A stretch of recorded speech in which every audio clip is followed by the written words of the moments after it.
Graça e paz, meus amados irmãos.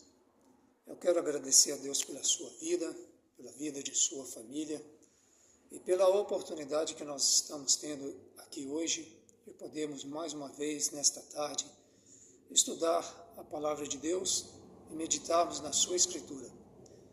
Queridos, hoje nós vamos estudar a respeito de um livro muito conhecido na Bíblia, por muitos, mas também desconhecido por alguns, que é o livro de Jó, um personagem bíblico, e nós vamos relatar um pouquinho aqui a respeito da vida deste homem, e no decorrer deste livro, com poucas palavras, nós vamos entender um pouquinho mais a respeito da vida deste homem, suas características, sua vida, o que aconteceu com ele e qual foi o fim da sua história, ok? Então, eu quero dizer que você é muito bem-vindo ao canal Primícias do Espírito, você é muito bem-vindo, você e sua família, que Deus abençoe sua casa, seus filhos, sua família, e você que não tem filho, Deus o abençoe você também, e que a bênção do Senhor seja contigo também. Em suma, vamos para o texto e vamos meditar nesta palavra e vamos pedir a Deus que nos ilumine e nos dê entendimento nesta palavra. Bom, livro de Jó, no capítulo 1 do livro de Jó, nós vamos falar um pouquinho sobre, nós vamos apresentar este autor deste livro, e nós vamos aqui entender um pouquinho a respeito de quem era Jó, Então vamos lá, vamos ver aqui a respeito do seu caráter, sua família, vamos entender um pouquinho a respeito da vida deste homem e quem era ele. Havia um homem na terra de Uz, cujo nome era Jó, e este era um homem sincero, reto e temente a Deus, e se desviava do mal. Bom, amados, aqui fala que esse homem nasceu na terra de Uz, lá no Oriente, e esse homem, seu nome era Jó, e este era um homem sincero, reto e temente a Deus. Então são atributos que Jó tinha, na vida dele, ou seja, eram atributos que Deus com certeza lhe concedeu, mas que foi sendo trabalhado dia a dia na sua vida, Isso foi sendo trabalhado na sua vida, esse caráter foi sendo trabalhado, porque a Bíblia fala aqui que Jó era um homem sincero, A característica da sinceridade aqui é a verdade, é a capacidade de falar a verdade, doa quem doer, Então ele era um homem sincero, ele sempre falava o que era verdadeiro, o que era honesto, Aqui fala que ele era reto no sentido de integridade, esse homem ele era íntegro, não havia ruptura no seu caráter, porque ele era um homem reto, porque ele era, na sequência ele fala que ele era temente a Deus. Então é uma das características que acompanha um filho de Deus, a sinceridade, a retidão e aqui o temor a Deus, E além disso, ele também não só era uma pessoa sincera, reta, íntegra e temente a Deus, mas também a Bíblia fala que ele desviava-se do mal. Tudo isso no versículo 1. Ou seja, eu falei uma vez a respeito lá de Jó 28, que a Bíblia fala que o temor do Senhor é o princípio da sabedoria, e o apartar-se do mal, o entendimento. Então, era o que Jó já fazia, ele desviava do mal, E no versículo 2 fala que nasceram-lhe 7 filhos, 3 filhas, era o seu gado 7.000 ovelhas, ou seja, 3.000 camelos, 500 juntas de bois, 500 jumentas, e era também muitíssima gente a seu serviço, de maneira que este homem era o maior do que todos no Oriente. Então, meus amados, ele era um homem que tinha uma família, que ele tinha estrutura financeira, ele tinha muito gado, muita gente ao seu serviço, e a Bíblia fala que ele era um dos homens, quando fala maior aqui, era um homem mais rico do Oriente, né? E versículo 4 fala a respeito aqui de seus filhos, que eles se reuniam no aniversário e eles se encontravam para festejar, né? E no versículo, na parte B do versículo 5, fala a respeito de que Jó fazia sacrifício por seus filhos, por acaso se eles tivessem blasfemado de Deus ali no momento de festa, quando eles bebiam, festejavam e ali celebravam o aniversário um do outro, e Jó fazia sacrifício contínuo por seus filhos, caso eles tenham blasfemado de Deus. Queridos, eu dou uma ênfase aqui para esse versículo, né? Porque no versículo 5 fala que nós vamos ver o que vai acontecer com esses filhos de Jó, né? Aí eu faço uma pergunta aqui: por que Jó sacrificava, por que Jó fazia sacrifício contínuo por seus filhos? Se porventura, na parte B do versículo 5, se porventura pecaram meus filhos e blasfemaram de Deus no seu coração. Queridos, eu acho que o temor de Deus é algo que a pessoa, quando ela adquire e pronto, acabou, né? Não significa que uma pessoa temente a Deus, ela não é suscetível ao pecado. Não quer dizer isso, né? Isto significa que ela tem um coração temente a Deus, né? Igual Davi. Davi era um homem temente a Deus, um homem segundo o coração de Deus. Mas sabemos que Davi cometeu os seus deslizes. Assim como Davi, outros, né? Nós podemos pegar vários outros personagens da Bíblia que tinham um temor sincero e verdadeiro a Deus e cometeram seus pecados. Mas aqui a Bíblia fala que Jó fazia continuamente, ou seja, continuamente Jó oferecia sacrifício por seus filhos. Não estou querendo forjar aqui e dizer que seus filhos eram pecadores, pecadores sim, né? Mas não ímpios. Mas aqui Jó fala que ele fazia sacrifício continuamente por seus filhos. Mas dando sequência aqui, o versículo 6 até o 11, né? Deus ele passa a reconhecer quando Satanás comparece diante de Deus, quando os anjos de Deus eles vão à presença do Senhor. Neste dia também Satanás ele vai disfarçado de anjo até o Senhor, né? Se você vê aqui no versículo de 6 a 11, e a palavra de Deus fala que aqui, antes de Satanás chegar antes de Satanás se mostrar como Satanás, Deus já estava vendo, né? Os anjos não perceberam, mas Deus já estava vendo, né?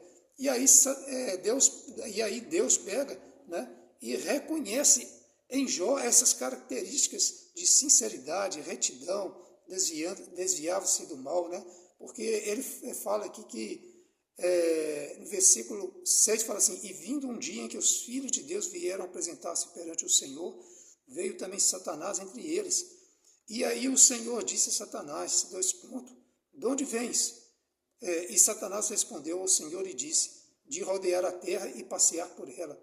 E disse o Senhor a Satanás: observaste tu, meu servo Jó, porque ninguém há na terra semelhante a ele, homem sincero, reto, temente a Deus e desviando-se do mal. Então, queridos, aqui o próprio Senhor Deus já reconhece Jó com estas características, né? E Satanás aqui, e Deus faz uma pergunta para Satanás: observaste tu, meu servo Jó? Ou seja, quando Satanás foi ali na presença do Senhor, ele não foi ali por outra coisa senão por causa da pessoa de Jó, né? A gente tira aqui uma verdade aqui, que ele foi ali por causa da pessoa de Jó. Mas por que isso, meus amados? Porque o próprio Senhor aqui, ele confirma as características que Jó ele possuía, né? De um homem sincero, reto, temente a Deus, desviava-se do mal. Ou seja, o que Deus quis dizer aí com isso? Que Jó era uma verdadeira propaganda do seu reino aqui na terra. Jó era uma propaganda do reino de Deus aqui na terra. E Satanás, ele se opunha a tudo que se chama Deus. Ele sempre se ele sempre se opôs a tudo que se chama Deus. E aqui, Satanás queria realmente tirar esse homem de circulação, simplesmente tirá-lo de circulação. E qual a forma dele tirá-lo de circulação, de destruir a vida de Jó? Era indo ao próprio Deus, porque a palavra de Deus fala que tudo está sob o controle do Senhor, nada foge ao seu controle, né? Para tocar em Jó, teve que pedir licença a Deus. Para Satanás tocar em Jó, ele teve que pedir licença a Deus. Isso significa, meu querido, que Deus estava 100% a todo instante guardando e protegendo a vida de Jó. Então, aqui a gente tira este exemplo. Satanás queria tirar uma propaganda do reino de Deus aqui da terra, que era Jó. Ok, amados? E aí ele acusa Jó, ele fala que Jó tema a Deus debalde, né, um jogo de interesses. Ele fala que ele chega a falar com Deus que esse temor que Jó tinha, que Jó nutria por Deus, era um jogo de interesses, porque ele era um homem favorecido, né? E aí, a partir daí em diante, até o versículo 11, Deus concede a Satanás, a partir do versículo 12, ele concede a Satanás que toque, né, de tudo que Jó tem, tudo que ele possui, que ele destruísse tudo o que Jó possuía, né, mas que Deus poupasse a sua vida, né? Nós vemos isso lá no versículo 12. Vamos ver aqui. E disse o Senhor a Satanás: eis que tudo quanto tens está na tua mão, somente contra ele não estendas a tua mão. E Satanás saiu da presença do Senhor. Bom, daqui o que nós vemos é só destruição, meu querido. Nós vemos que as propriedades de Jó foi destruída, seus filhos foram mortos. Lembra lá que eu falei a respeito de que Jó oferecia sacrifício continuamente pelos seus filhos? Pois bem, ali o sacrifício era um sacrifício contínuo. Toda vez que eles se reuniam, Jó fazia aquele sacrifício. E aqui a palavra de Deus fala que Deus concedeu a Satanás a capacidade de poder ir ali e destruir até mesmo a sua família, né? E aí foi só destruição, foi mortos os seus gados, ou outras partes dos seus gados foram roubados por povos de outros lugares, de outras regiões, os caldeus, e por aí vai, né? E aí Jó pega e passa por essa situação deplorável, uma situação que não foi nada fácil para ele. Aqui no versículo 20, depois de tudo o que aconteceu com Jó, ele acaba mostrando, depois de tudo que ele enfrenta aqui, né? Lembra que nós estamos resumindo este texto. A Bíblia diz que depois que Jó recebeu a notícia dos seus servos que sobraram, a respeito da destruição da sua família, dos seus bens, de tudo que ele possuía, né? E Jó vem e fala no versículo 20, então Jó se levantou e rasgou o seu manto e rapou a sua cabeça e se lançou em terra e adorou. Amados, aqui é uma coisa impressionante, né? Vamos nos colocar na pessoa de Jó aqui. Qual seria a nossa atitude, né? O que nós faríamos depois de perder tudo, perder bens, propriedade, casa, filhos, perder tudo? Esse homem ainda, ele acaba se levantando, rasgando seus vestidos, que era um sinônimo de humildade. Ele rapou a sua cabeça no sentido de que ele agora era um homem que já não tinha mais não tinha mais nada, né? E se lançou em terra e o adorou, né? Ou seja, era uma forma de se humilhar, raspar a cabeça, né? Jogar cinza sobre a cabeça, terra sobre a cabeça, né? E fala aqui que ele simplesmente ele adorou a Deus, né? Não foi assim, irmãos, uma coisa automática. Sabemos que Jó passou primeiro por um sofrimento terrível, né? Esse sofrimento veio para ele de forma dolorosa, né? Mas aí no versículo 20 ele vai atrás de quem poderia trazer a ele o verdadeiro consolo, a verdadeira razão para encontrar uma esperança de continuar vivendo. É isso que Jó foi fazer. Ele foi encontrar uma razão para continuar a estar vivo. É isso que Jó fez. E no versículo 21, Jó, ele concede a Deus, né, a essência e a supremacia de tudo. Quando ele fala assim, e disse Jó, né, no versículo 21 do capítulo 1, nu saí do ventre de minha mãe, e nu tornarei para lá. O Senhor o deu, o Senhor o tomou. Bendito seja o nome do Senhor. Aqui, queridos, foi uma das palavras mais bonitas que eu encontro no livro de Jó, né?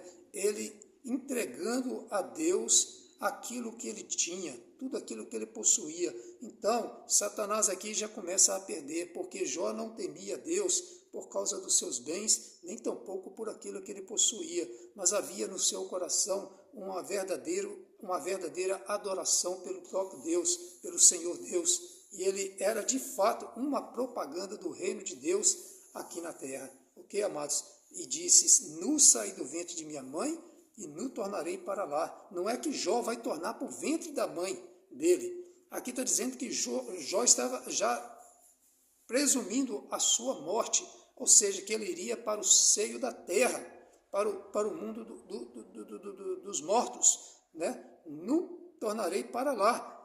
E o Senhor o deu e o Senhor tomou. Bendito seja o nome do Senhor. Ou seja, que tudo seja conforme a vontade de Deus. Será que você e eu teríamos essa capacidade, queridos, de fazer ou de chegar a esta conclusão como Jó chegou, né? É uma pergunta aí e eu não quero nem responder, porque a profundidade deste sofrimento aqui é muito grande, né? E em tudo isto Jó não pecou, nem atribuiu a Deus falta alguma.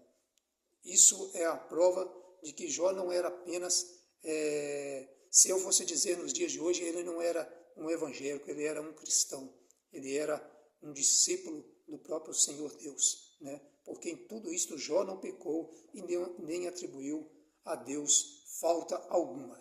Ok, amados? Então nós paramos aqui no versículo 21. A consumação e destruição de tudo que Jó tinha. Ok, agora nós vamos passar para o capítulo 2, né? Há um segundo ataque de Satanás, né? Eu não vou adentrar muito ao conteúdo aqui, vou só espanar aqui rapidamente, né? Há um segundo encontro de Satanás com Deus, e Satanás torna a presença de Deus, porque ele havia sido derrotado na primeira tentativa de jogar Jó no chão. Ele volta ao Senhor e pede de novo algo mais potente para a destruição de Jó, né? E aí ele aparece diante de Deus, Deus confirma a retidão e a integridade de Jó. Eu quero dizer que Deus em todo momento estava com Jó, Deus estava ao lado de Jó, estava dando sustentabilidade a Jó, né? Não é humanamente falando que Jó teve essa vitória, né? Com certeza o Senhor Deus estava com ele, os anjos de Deus estavam com ele, e por isso ele estava vencendo a guerra, ele estava vencendo a batalha e estava quase vencendo a guerra, né? E aí Satanás tem outra investida, e aí ele pede a Deus algo mais potente. Ele fala assim, pele por pele, tudo que o homem tem dará pela sua vida. Ele fala aqui no versículo 5, estende, porém, a tua mão e toca-lhe nos ossos e na carne, e verás se não blasfema de ti na tua face. E disse o Senhor a Satanás, eis que ele está na tua mão, poupa-lhe, porém, a sua vida. Então saiu Satanás da presença do Senhor e feriu a Jó de uma chaga maligna, desde a planta do pé até o alto da cabeça. Queridos, aqui no versículo, já no versículo 4 do capítulo 2, né, nós vimos a segunda investida, né? E aí Satanás falou com Deus o seguinte, bom, o Senhor tocou em tudo que ele possuía, ele continua sendo fiel a ti, mas eu tenho algo muito maior agora. Toca-lhe no corpo, deixa eu tocar no corpo dele, deixa eu tocar na pele dele, no corpo dele. E com certeza ele vai blasfemar de ti na tua face, né? Então aquilo foi um insulto de Satanás a Deus, né? Se é que Satanás tem tamanho poder para isso, que ele não tem. Mas sabemos que ali Deus estava aceitando aquele tipo de conversa, né? Ou como que tolerando. Se Deus quisesse expulsá-lo dali, Deus já havia expulsado e já havia acabado com tudo e pronto. Mas Deus pegou e quis mostrar para ele: olha, Satanás, eu quero mostrar para você que lá embaixo, de onde que você estava rodeando e passeando, quando fala rodear e passear ali, não é simplesmente, meus amados, que Satanás estava dando um passeio aqui na terra. Não, ali está querendo dizer que Satanás estava cuidando dos seus negócios, porque a Bíblia fala que o mundo jaz no maligno, ou seja, esse mundo ele é direcionado por um sistema corrupto, maligno, satânico, né? E ele estava cuidando dos seus negócios aqui e dos seus. Quem são os seus? Aqueles que estão ao seu dispor. Não é só principados e potestades, não é só anjos caídos, mas sabemos que tem pessoas que estão aqui nesta terra para cumprir os seus desígnios. E aí, esse passear e rodear pela terra não é um simples passeio, mas ele estava cuidando das suas coisas. E aí Deus vai e concede a Satanás que toque no corpo de Jó. Mas Deus pega e fala com ele: mas poupa-lhe a sua vida, né? Ou seja, Deus não permite que Satanás toque na vida dele. Meus queridos, eu abro aqui um parêntese, né? Pode acontecer o que acontecer.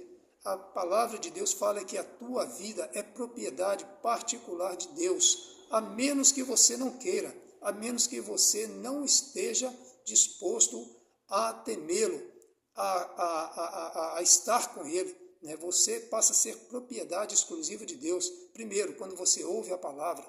Segundo, quando você reconhece que essa palavra é verdadeira. Terceiro, quando você aceita a Jesus Cristo, que é parte do Evangelho, né? O Evangelho da salvação, você aceita Cristo. Quarto, você tem um nome escrito no livro da vida. Cinco, você passa a ser propriedade particular, exclusiva do Senhor, né? Então Jó era esse tipo de pessoa, né? E assim Jó, ele não pecou, mesmo passando pelo que passou, ele não pecou. Ok, amados? No versículo 8, no versículo 9, fala de uma coisa interessante, né? Lembramos lá que Deus permitiu que os filhos de Jó fossem mortos, mas foi poupado aqui uma pessoa que a Bíblia menciona, sua esposa, sua mulher, porque no versículo 9 fala assim: então sua mulher lhe disse: ainda retens a tua sinceridade? Amaldiçoa a Deus e morre. Ou seja, queridos, Jó estava infestado de uma chaga mortal. Alguns falam que é lepra, alguns falam que era uma doença leprosa, né? Que a ponto dele ficar passando caco de telhas e arrancando partes da pele morta do seu corpo. Alguns relatam que pode ser a lepra, que hoje nós conhecemos como hanseníase, né? E aqui Jó pega, sua mulher entra em cena e fala com ele: você ainda retens a tua sinceridade? Amaldiçoa a Deus e morre, né? Eu quero abrir um parênteses aqui, querido, a respeito dessa mulher que Deus manteve ela viva, né? Nós sabemos aqui que o casamento é uma instituição divina, desde a criação, quando Deus criou Adão e Eva, quando Deus fez com que um profundo sono caísse sobre Adão, nós percebemos ali que Deus retira uma das costelas da pessoa de Adão, né? Transforma ali a criação da mulher, e Deus pega e traz a mulher a Adão. Logo depois que acorda, é trazido a ele a mulher, e Adão pega e vê aquela mulher, né? Ou seja, ossos dos seus ossos, carne da sua carne, né? E ela acabou ganhando o nome de varoa, porque do varão foi tomado. Mas essa mulher aqui, ela foi poupada, né? Há quem diga aqui que essa mulher foi usada aqui por Satanás para tentar derrubar Jó, para acabar de jogar Jó no chão, né? Mas pensa comigo, queridos, imagina bem, uma mãe depois de ver o seu marido perder tudo o que ele tem, se ele perdeu, ela também perdeu. Depois de perder seus filhos, ela ainda estava vivendo o luto dos seus filhos, da sua casa, né? Essa mulher, ela vê agora seu marido infestado de uma praga, de uma chaga, né? Mortal. E essa mulher pega e diz para ele: olha, você ainda mantém a sua sinceridade, você ainda retém esta sua sinceridade, amaldiçoa logo este Deus e morre, né? E no versículo Jó dá uma resposta que só um homem de Deus pode dar, e ele fala assim: mas ele lhe disse, como fala qualquer doida, assim falas tu. Ou seja, Jó reconheceu que aquela mulher estava de forma insana, porque como fala qualquer doida, assim falas tu. Ou seja, você fala sem propriedade intelectual, sem capacidade emocional, psíquica. Ou seja, Jó aqui fala com essa mulher isto, né?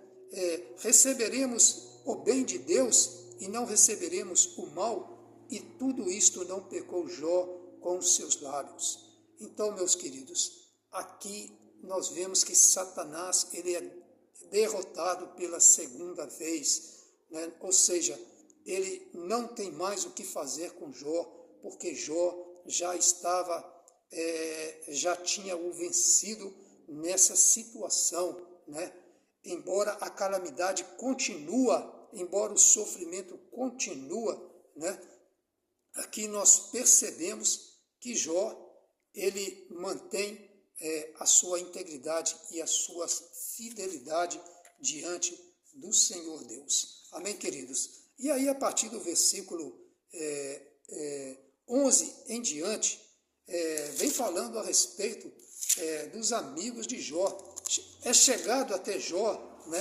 É chegado até Jó os seus amigos, né? Bildade, Zofar e Elifaz.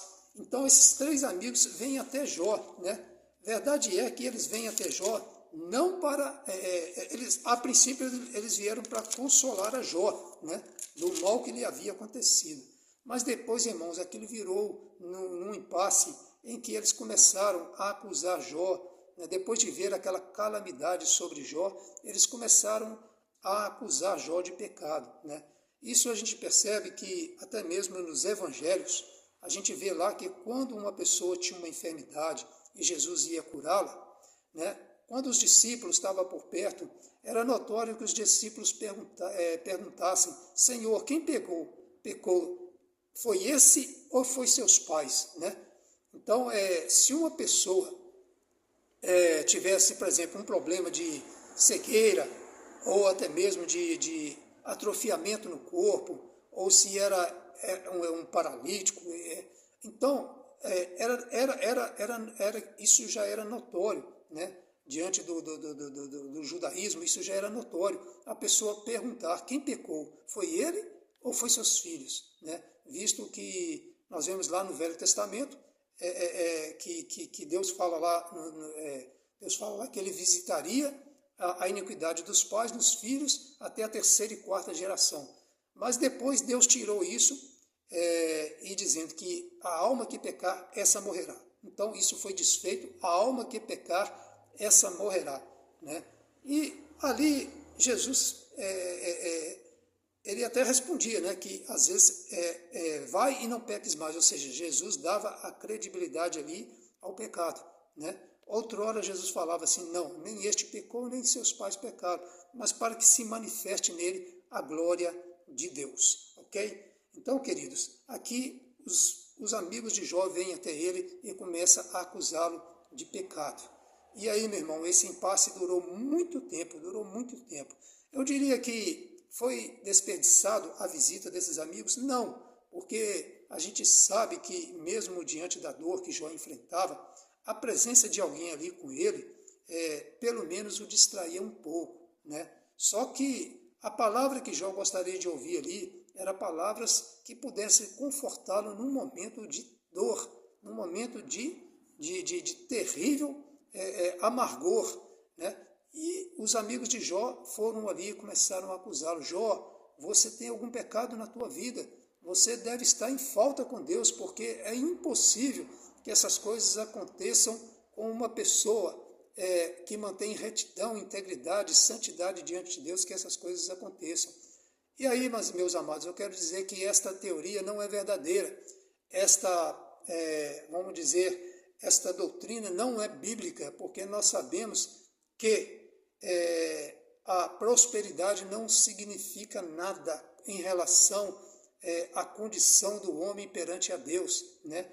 O homem não é avaliado por Deus pelo que ele tem, mas por aquilo que ele é. Então, Jó já tinha passado pela avaliação de Deus e Deus já sabia muito bem sobre o seu caráter e integridade, né?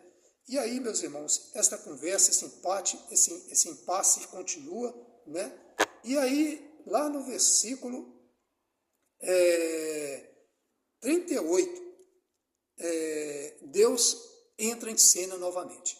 Novamente não, Deus nunca havia saído de cena. Deus entra em cena naquela situação ali. E Deus tira Jó da presença dos seus amigos e começa a mostrar-lhe o seu poder e a sua glória. E ele começa a mostrar o seu poder, a sua glória, como, meus queridos? Através da sua criação, né? É como se Deus estivesse chamando Jó: olha, Jó, entra no carro aí que nós vamos dar um passeio, nós vamos dar um rolé por aí, nós vamos ver um pouquinho a respeito de coisas que você até já viu, mas que você não vai entender quando eu lhe mostrar.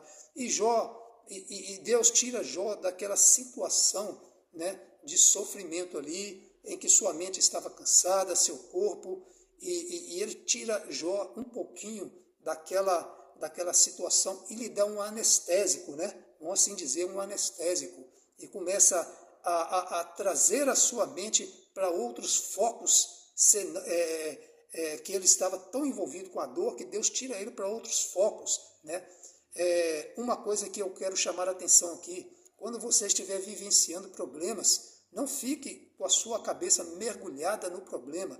Procure desviar a sua mente, procure desviar a sua atenção para o Senhor, porque Ele vai te dar estratégias para que você vença essas circunstâncias adversas que você está vivendo, né? E Ele vai te dar ângulos maiores, Ele vai abrir o leque e vai te mostrar como sair de forma positiva dessa circunstância, né?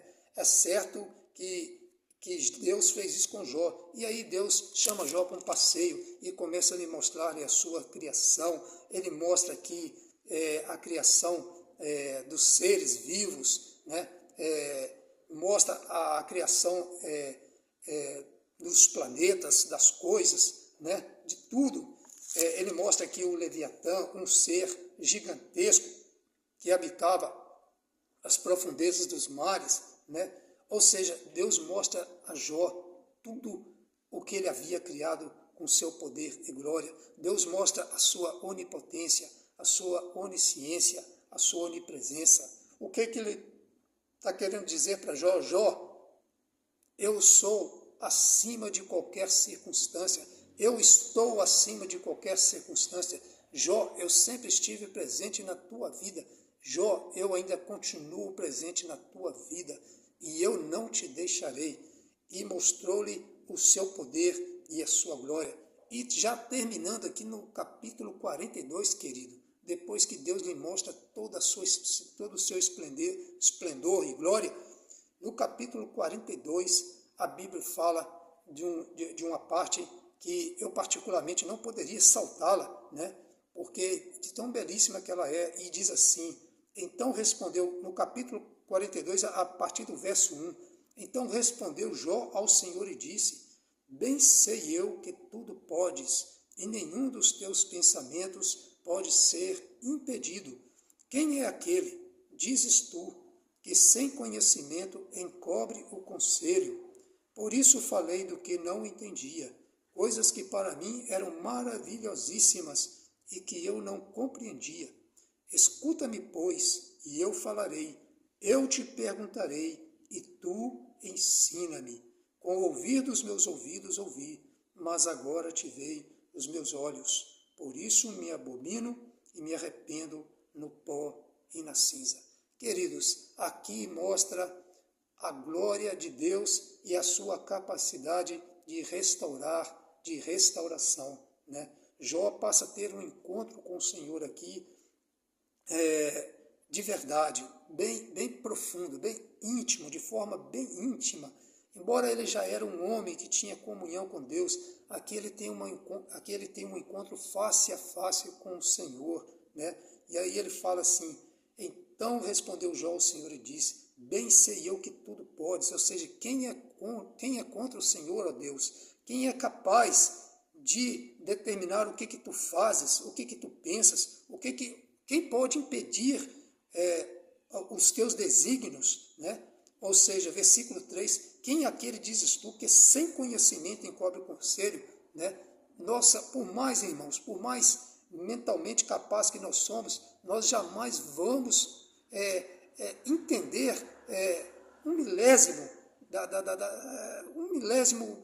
de milímetro da sabedoria, da ciência de Deus. Nós não temos nenhum computador na Terra tem a capacidade de calcular fração de milésimos da glória, da expressão de Deus. Eu estou falando aqui de medidas, porque o que nós temos para comparar aqui são coisas concernentes a essa terra, são medidas, né? Eu falei aqui milésimos de milímetro, mas vamos colocar milhões de bilhões de trilhões e por aí afora, né? Que computador, qual inteligência artificial tem a capacidade de saber, de explicar um Deus criador de todas as coisas, um Deus onipotente, um Deus onisciente, um Deus onipresente, né? E aí no versículo 4 ele fala assim: escuta-me, pois, e eu falarei. Jó pede a Deus uma licença, né? Escuta-me, pois, e eu falarei. Eu te perguntarei e tu ensina-me. Jó agora realmente ele compreende que Deus nunca havia o abandonado e que Deus estava no controle, né? E Jó agora começa a ter uma conversa alinhada com Deus e Deus começa ali ter uma conversa particular com ele e fala assim no versículo 5, com o ouvir dos meus ouvidos ouvi, mas agora te veem os meus olhos. Ou seja, Jó, ele sabia muito a respeito de Deus, era um homem que temia Deus, mas agora ele fala, com o ouvir dos meus ouvidos eu ouvi, mas agora te veem os meus olhos. Querido, nós vemos exemplos na Bíblia de pessoas que tiveram um encontro com Deus, né? E essas pessoas nunca mais foram as mesmas pessoas. E como todo aquele que tem um encontro com Deus nunca se torna a mesma pessoa, Jó também não foi a mesma pessoa depois disso, né? E aí vem a segunda parte, em que os seus amigos são chamados a pedir desculpas, a pedir perdão pelo próprio Deus, lá no versículo 7 do capítulo 42, onde Deus chama os seus amigos a pedir perdão, a pedir desculpas a Jó, de acusar-lhe de pecado, né? E aí Deus pega e fala com eles, olha, tragam aqui. Isso sucedeu depois que acabando o Senhor de dizer aquelas palavras, o Senhor disse a Elifaz o temanita, a minha ira se acendeu contra ti e contra teus dois amigos, porque não disseste de mim o que era reto, como meu servo Jó. Tomai, pois, 7 bezerros e 7 carneiros, e ide a meu servo Jó, e oferecei ao holocausto por vós. O meu servo Jó orará por vós, porque deveras a ele aceitarei, para que eu vos não trate conforme a vossa loucura, porque vós não falaste de mim o que era reto, como meu servo Jó. Então foram Elifaz o temanita, Bildade o suíta e Zofar o namatita, e fizeram como o Senhor lhes dissera, e o Senhor aceitou a face de Jó. Então, queridos, foi ali que eles pediram a Jó perdão, que eles reconheceram que eles estavam errados e que Jó era um homem inocente. E a partir do versículo 10, a Bíblia fala sobre a virada, né? Lembra lá que quem tem um encontro com Deus, ele não tem apenas uma restauração espiritual, emocional, mas ele também teve aqui uma restauração de tudo que ele tinha financeiramente falando, né? E o Senhor virou o cativeiro de Jó. Deus dobrou a ele e deu a ele tudo em dobro do que antes ele possuía. Deus prosperou a sua vida, Deus lhe concedeu filhos, né? A Bíblia não relata que é a respeito de outra mulher, a Bíblia não fala também que é a mesma mulher, mas nós sabemos que Deus concedeu a ele, né? Ele teve 7 filhos e 3 filhas, ele colocou nome nas suas filhas, deu herança para elas entre seus irmãos, e a Bíblia fala que Jó viu os seus filhos até a 4ª geração, morreu Jó velho e farto de dias. Ou seja, este foi o fim da vida de um homem que temeu a Deus durante toda a sua vida. Como é bom conhecer a Deus, como é bom proclamar a sua glória e como é bom manifestar o seu poder. Isto aconteceu na vida de Jó. Você não é diferente, eu e você, meus amados, nós não somos diferentes de Jó. Nós somos criados com as nossas características, com os nossos defeitos, nós temos as nossas qualidades, temos nossos defeitos, mas nós somos de carne e osso, como Jó, né?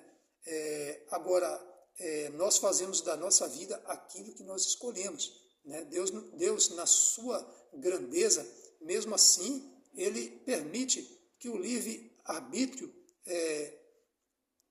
aconteça em nossas vidas. Mas nós devemos lembrar lá de Eclesiastes, que fala que o homem vai prestar a Deus conta de tudo que ele fez, né, por meio do seu corpo, ou seja, o bem, ou seja, o mal. Meu querido, eu termino aqui sobre o livro de Jó, que você possa ir na sua casa, abrir e estudar e meditar neste livro, e você vai poder adentrar aqui nessa história e aprender mais a respeito da vida deste homem, suas características, seu sofrimento, suas lutas, né? E como ele superou tudo isso, porque Deus era com ele, porque o Senhor estava guardando a sua vida. Que Deus abençoe a sua vida, a sua família, que Deus possa encher e iluminar a sua vida com esta palavra. Vamos orar e agradecer a Deus por esta palavra. Pai, obrigado em nome de Jesus pela meditação que nós tivemos aqui na Tua palavra e porque o Teu Espírito Santo falou o nosso coração por meio desta palavra. Abençoe, Deus, a cada pessoa que adentrou juntamente comigo a estudar e meditar nas Sagradas Escrituras. Muito obrigado, meu Pai, em nome do Senhor Jesus. Amém. Uma boa tarde, meu querido amado, e que Deus abençoe a vocês todos. Um abraço.